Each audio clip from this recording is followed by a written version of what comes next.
Hey everyone, so it's Stephen here at St. Stephen and St. Joe's. So this week we're going to go into the life of seminarian. This entire weekend is pretty much about the ordinations, the Chrism Mass. I'm really looking forward to it. I hope you guys enjoy this. This is the first time I ever did like a documentary kind of like this, so I guess we'll see what happens. So right now we are coming into the Diocesan Center. This is where most of the seminarians stay whenever we do the big masses for the diocese, and we'll be serving and lecturing for a lot of those. So just show you kind of a little bit what it looks like. It's a pretty impressive building for a diocese.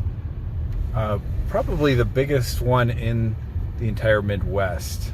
And there it is, the fruit of Bishop Tracy's labors. It's his legacy. It truly is. His legacy. He built a cathedral, this place, among many other things in the diocese.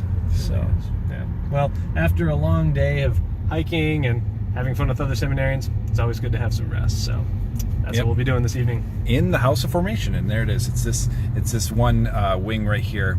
That little section is just for seminarians. Where we stay and do stuff. All right, good morning, guys. So we're in the Diocesan Center, and now we're eating breakfast of champions before we go to the masses. There's my breakfast. Deacon Levi is eating some Chinese food. So I didn't really realize that I could turn my phone sideways, and it fits better on the YouTube screen, so I guess I'll try this for a while. Now we are getting ready to go over to the cathedral for the masses. If you ever see a guy with the collar and he's not a priest, that just means that he's declared candidacy, which means he's officially declared to the church his intention to be a priest. So now we're headed to the cathedral for the Chrism Mass. And the Chrism Mass, it's pretty special because priests make renewals of their priestly vows. It's a little interesting this year because of COVID. Usually it's the Tuesday of Holy Week. Most of the priests are there, but this year it's going to be different because of COVID. There's going to be representatives from each of the deaneries. Probably see Father Hennis there, among other priests that we know.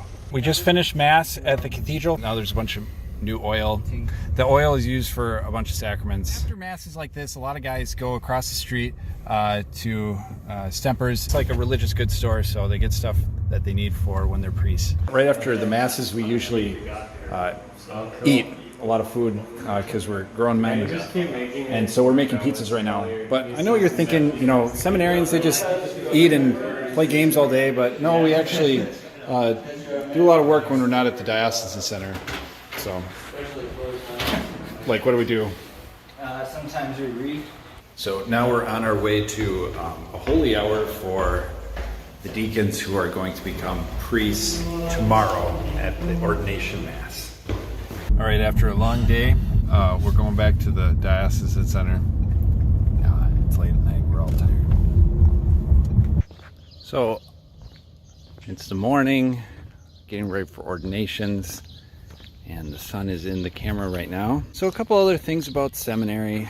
We do eat fruits and vegetables, and we paint and do homework and go to ministry sites, work with the homeless, and among other things. The word seminary actually comes from about 500 years ago.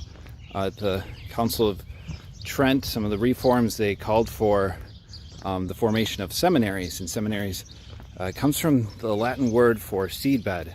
So seminary is a place where one goes that the seeds grow up to become Christ. It's a growing bed. It's a place where he becomes another Christ, and it's really a time for a man to ask God what his will is for him, for his life.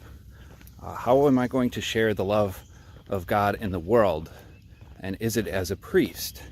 And there's a lot of hard days.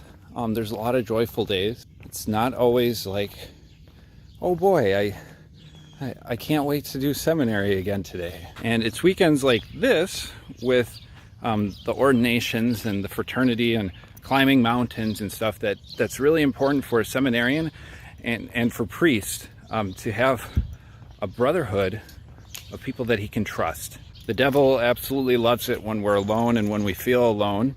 In seminary, it was the first time I met other guys who were kind of like me. They were asking the question every day of their lives, Lord, what do you want me to do for you?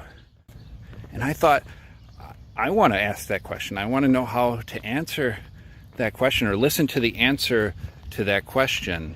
I really encourage, if anyone has ever really thought about, maybe God is calling me to be a priest. Maybe God is calling me to a religious vocation. Maybe there's something worth pursuing there, and it's worth asking the Lord.